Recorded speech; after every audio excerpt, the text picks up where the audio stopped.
Well, the scripture that I'm going to be reading from is Matthew 5:29 and 30.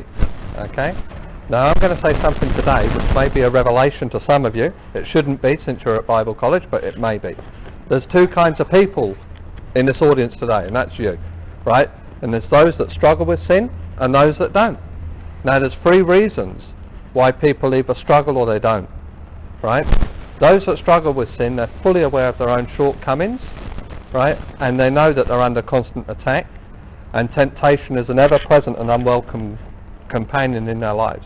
But those that don't struggle with sin, the three reasons is one, they've either been perfected, that probably isn't any of us, right? Self-deceived, that is that they don't know what sin is, or they claim they don't know what sin is, right? Or they're reconciled to sin, which means that they just accept that it's inevitable that they're going to sin. Okay? Now, it's my prayer that God will reveal to each of us which group we're in. Now, in May of 2003, some of you might remember, there was a climber in Utah. He went out on a bit of a climb, and he got himself into trouble. A freak accident left him pinned under a boulder. His arm was caught under this boulder, and it's 800 pound, that's 363 kilograms, and who knows, 363 kilograms on your arm is pretty heavy. Well, he couldn't lift it, right, and he couldn't move. He was just stuck there, pinned to this rock, and I mean, his feet were on the floor, so he was fortunate there, right, but he just couldn't go anywhere. He had drunk the 3 litres of water that he had, and he had eaten the 2 burritos that he had, and he was stuck there. And do you know what was worse than being stuck there in the hot sun? Is he hadn't told anybody where he was going, and he was on his own. So what was he going to do? Well, he was left with little choice. He was left with a decision that none of us would really want to make. He had to start to use that rock and just lever his arm and just keep levering and levering until snap, and he snapped his arm and he broke all the bones, and then he got out his pocket knife and he started cutting away at the flesh, just cut away until finally he was free. Until he was free, and then he made his way back to the road where he was rescued by 2 tourists who took him to hospital. Now, this illustration, a true life illustration, teaches us that, one, we must remain accountable, right? We don't just go off and do our own thing and don't tell people, right? And two, that sometimes when we're caught in a situation where we're trapped, we may have to take desperate measures to free ourselves, because it was better that he survived with a hand missing than he died complete. So now, that put me in mind of this scripture in Matthew 5:29-30, where Jesus said, if your eye causes you to sin, pluck it out, throw it away. Better to enter heaven maimed than hell whole. And if your hand causes you to sin, cut it off. Now, the rabbis back in Jesus' day, they believed that the reason why people looked with lust, it was their eye that caused them to do it. Jesus said, if it's really your eye that causes you to sin, get rid of it. If that's the real problem, get rid of your eye. If it's your hand that causes you to steal, get rid of it. But no, that's not the truth. The truth that Jesus was illustrating there is that it comes from your heart. It's not your hand or your eye that causes you to sin. It's your desires, because we know that the heart's deceitfully wicked and it desires to sin. And we know that sin, when it's full grown, gives birth to death.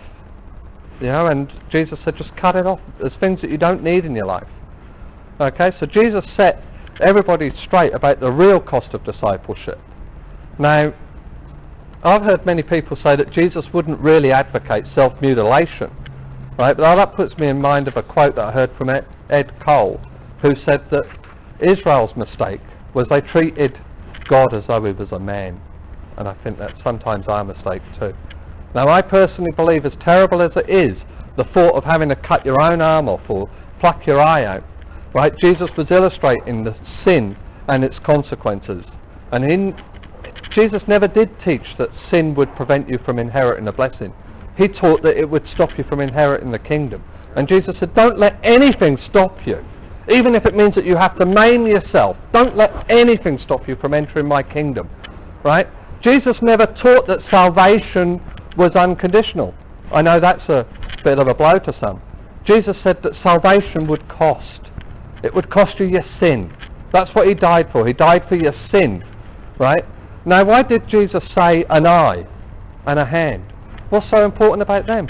Well, the eye, it signifies the things that we think about. You've heard the saying, in your mind's eye we create images. They lead to idolatry. They lead to lust, and they lead to pride. Okay, now the eye also signifies when you try to pick the best out of things. You know, we try to pick the eyes out of things. We're looking for the best always. Now, another way of looking at the eye is just as the letter I in the alphabet. Now, if we find that our eye is always in I want, I need, I think, I deserve, that's an eye that should be plucked out, because if our eye isn't found in the middle of Him, it's going to be found in the middle of sin. Yeah.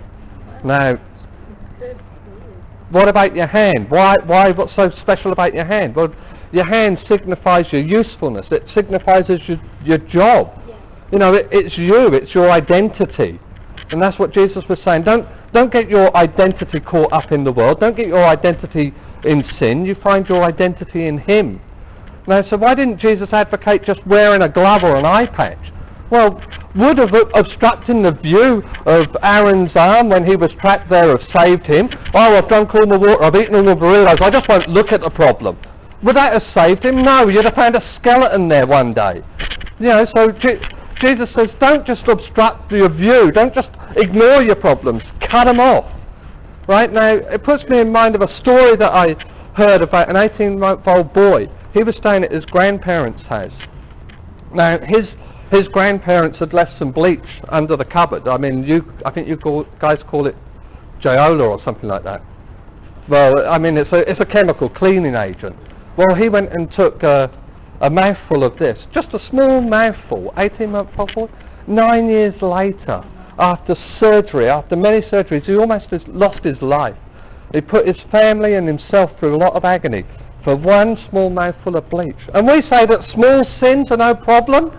We try to look at sin and quantify it. But just one mouthful led to that. Now, I've got a quote from Charles Spurgeon, who says that if you do not have death to your sin, sin will have death to you. There is no alternative. If you do not die to sin, you shall die for sin. If you do not slay sin, sin will slay you. Now, I believe that Western Christians have largely lost their passion. Now, until we Christians are able to demonstrate the passion and the commitment that Jesus deserves and commands, we will not be able to change this world. I believe that that passion can be found in ordinary congregations like this one, in ordinary people like us, that have just given their lives over to Jesus, given their life over to the way of the cross.